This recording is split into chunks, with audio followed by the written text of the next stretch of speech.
It usually starts with the small stuff, just the view from your bedroom window. You wake up, pull back the drapes, and realize the whole world has shifted overnight.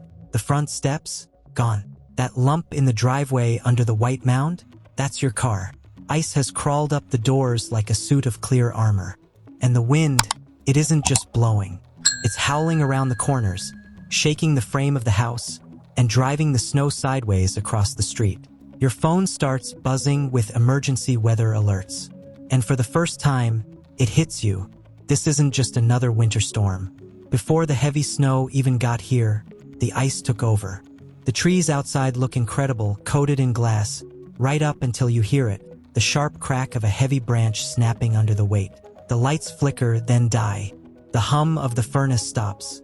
The room starts getting colder by the minute. Somewhere down the block, a transformer sparks blue, and for a second, the neighborhood is pitch black and totally silent, except for the roar of the wind. Then the real snow moves in. We're talking about the kind that doesn't fall down. It flies horizontally at 50 miles an hour. The horizon vanishes. The road is gone. Up in the northern towns, people open their front doors and can't even see the mailbox at the end of the driveway. What used to be your familiar neighborhood suddenly feels like the middle of the wilderness. Travel isn't just dangerous, it's impossible. Even stepping off the porch feels like walking onto a different planet. Across the region, millions of people come to the same realization. Normal life is paused. Not forever, but for right now. Schools, buses, flights, plans, everything is frozen in time. This story isn't about looking at maps or staring at statistics. It starts with that gut feeling at the window when you realize winter has stopped being just the background scenery and has become the main event. Police are already on the radio reporting from the scene. Long before the drifts piled up and the highways disappeared, the first threat arrived quietly. Freezing rain. Not the thin layer you scrape off your windshield before your morning commute, but a slow, heavy coating that locked onto everything it touched. It fell through the cold air and instantly froze onto tree branches, porches, sidewalks, and power lines. Within hours, entire neighborhoods looked like they had been dipped in glass. It was that strange mix of beautiful to look at, but incredibly dangerous to actually live through. First, the branches started to sag, groaning under the extra weight. Then, one by one, they just gave way, crashing to the ground. Power lines bowed toward the street until they couldn't hold on anymore. In seconds, thousands of homes were plunged into darkness. The roads turned into traps that didn't even look dangerous. The asphalt just appeared wet, but it was actually coated in black ice. That nearly invisible glaze that takes away all your traction. Cars were sliding around even while barely moving. People stepping outside found their front porches were suddenly as slick as ice rinks. In some towns, they issued parking bans not because of the snow yet, but just to make room for the emergency crews who were already out there trying to clear down trees and live wires. Inside, the consequences of this silent storm were instant. When the power died, the furnaces quit, and indoor temperatures started sliding steadily down into the 40s. Families huddled together in the warmest room they could find with extra blankets, flashlights, and battery-operated radios. The soundtrack of that night was unlike anything else. You had the wind, sure, but also the echoing crack of timber splitting and the distant pop of transformers blowing out. Before we even saw blizzard conditions, life was already totally disrupted.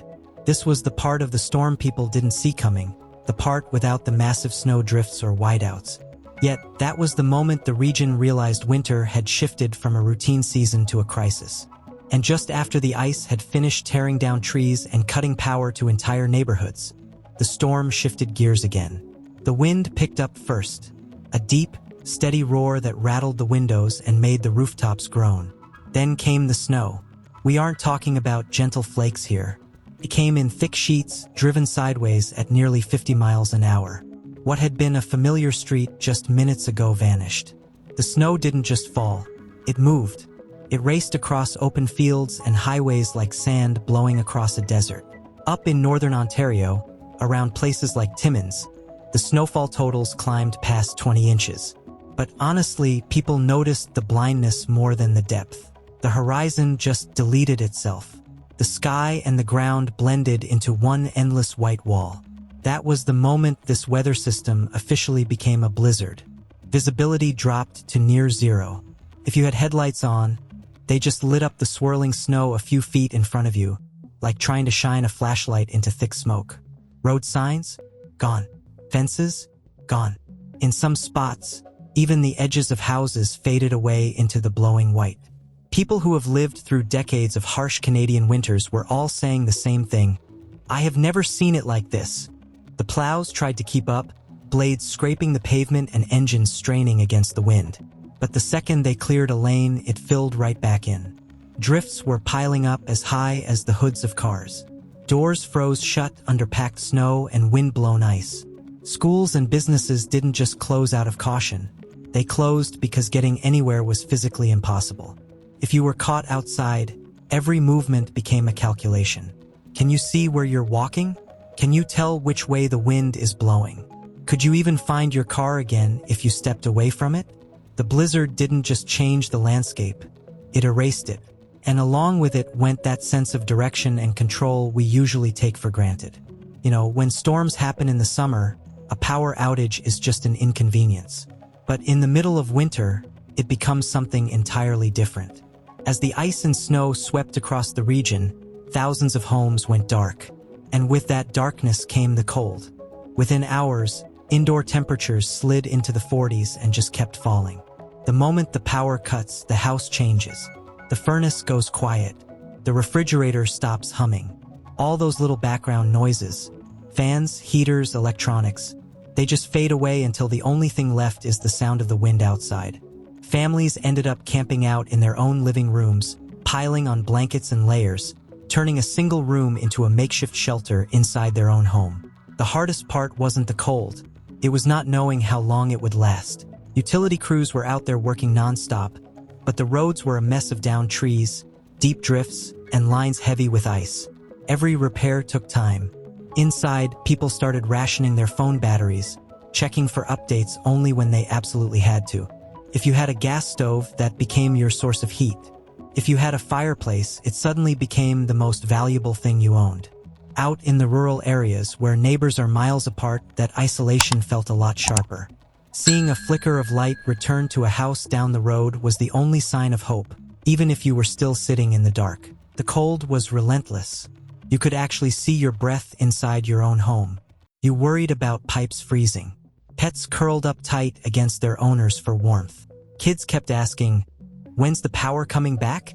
And honestly, the adults were wondering the exact same thing, even if they tried not to show it. Outside, the storm clouds cast a strange glow, making the night feel like it would never end, interrupted only by the blue flash of another transformer blowing in the distance. These winter outages teach you a quiet lesson. Our modern life relies on invisible systems we barely think about, until they break. In this storm, thousands of families felt exactly what happens when heat, light, and power vanish all at once. Survival stops being about comfort and starts being about the basics: warmth, water, and patience. Usually, roads represent freedom, the ability to go wherever we want, whenever we want. But during the storm, that script flipped completely. Highways and back roads stopped being routes and started acting like traps. Snow drifted across the lanes faster than the plows could push it back, piling up into ridges as hard as packed sand. What looked like just a shallow dusting could be hiding a drift deep enough to swallow your bumper. And underneath it all lay the real danger: the ice. Black ice coated miles of pavement, totally invisible until a tire touched it and the car began to break loose. Your GPS might insist there's a road ahead, but your eyes see nothing but white. Headlights didn't help. They just illuminated the swirling snow rushing straight at your windshield. Drivers who tried to take it slow found out the hard way that speed didn't even matter once the traction was gone. Vehicles slid sideways, spun in slow-motion circles, or drifted helplessly off the shoulder and into deep snowbanks. Even the tow trucks showed up and got stuck. Police had to shut down major sections of the highway, not just because of the traffic, but because the rescue mission itself had become too dangerous. In those whiteout conditions, first responders sometimes had to abandon their own vehicles and walk from car to car, checking on stranded people one by one. In some spots, drivers sat there for hours, engines idling just to keep the heat on. watching their fuel gauges inch down and hoping help would get to them before the storm got worse. Even a short trip down the street became a risky calculation. Do I have enough gas? Can I actually see? If I slide off the road, is anyone going to find me? During the storm, travel stopped being routine and became a test of judgment and luck. The message from the weather was loud and clear. The safest place to be wasn't the road ahead. It was wherever you already were. And as the storm deepened, whole cities across the region discovered something pretty sobering. Businesses didn't close because of some corporate policy. They closed because their employees simply couldn't get to work. Buses stopped running, not just out of caution, but because the drivers couldn't see the road in front of them anymore. Gyms, libraries, community centers, they all locked their doors. Even the services we never really think about, like trash pickup and mail delivery, suddenly became impossible. Life didn't just slow down, it paused mid-sentence. Downtown streets that are usually alive with headlights and storefront displays went dark and silent, except for the wind. Traffic lights kept cycling colors for completely empty intersections. Plow crews were running rotating shifts around the clock, their orange beacons glowing through the whiteout like ships in a fog. But even as they cleared one stretch of road, the wind would fill it right back in, erasing their progress in minutes. At the airports, the departure boards turned into a wall of red cancellations. Stranded travelers curled up under jackets or slept on the terminal floors, listening to announcements that never seemed to include their flight. Schools sent messages telling students to stay put. Offices switched to "we'll reschedule when this is over." People who are used to living fast, busy lives found themselves doing something unusual, just waiting. Waiting for the wind to die down. Waiting for the plows to catch up. Waiting for the simple ability to get from one side of town to the other. There wasn't a dramatic declaration or a single moment where someone flipped a switch. Instead, city by city, service by service, the storm quietly pressed the pause button on daily life. And in that stillness, one truth became really clear: modern cities run on movement. And when movement becomes impossible, even the busiest places on Earth can fall completely and eerily quiet. Sure, the roads will eventually clear up. The lights will flicker back on. Schools, airports, and businesses will all grind back to life. But anyone who actually lived through the storm is going to remember exactly what it felt like when the world just stopped. They'll remember that view from the window, the way you could see your own breath inside your living room, that eerie blue flash of a transformer blowing out in the distance, the sound of branches snapping in the dark, and that moment when the world outside just disappeared into white. This wasn't just some weather report you watched on a screen. It was life interrupted, and it showed us just how fast a normal routine can turn into a survival situation. If you think documenting these real-world extreme weather events matters, please hit that like button. If you know someone in Canada or the northern US who had to weather this storm, share this video with them so their experience can be part of the conversation. And if you want to keep following the stories of blizzards, ice storms, hurricanes, and floods across North America, make sure you subscribe.